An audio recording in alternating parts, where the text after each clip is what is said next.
ఒక పల్లెటూరిలో చిన్న బాబు అనే పిల్లవాడు ఉండేవాడు. అతను ఎంతో ఆలస్యం చేస్తూ, తన చదువులో శ్రద్ధ చూపించేవాడు కాదు. ఒకరోజు అతని తల్లి అతడిని పిలిచి చెప్పింది, నాకు ఆరోగ్యం సరిగా లేదంటే నాకు వాంతులు వచ్చాయి. తల్లి పని కోసం ఇంట్లో పనిలో ఉంటూ తన ఆరోగ్యం గురించి బాబు పట్టించుకోలేదు.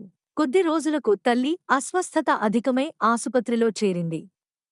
అప్పటివరకు సరదాగా గడిపిన బాబు తన తల్లి కోసం చాలా బాధపడ్డాడు.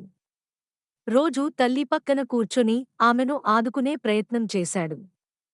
ఒకరోజు తల్లి కొంచెం కోలుకున్నాక ఆమె బాబుకు చెప్పింది, ప్రతిరోజూ నీకోసం చేసిన తిండి వంటలో నా ప్రేమ ఉండేది.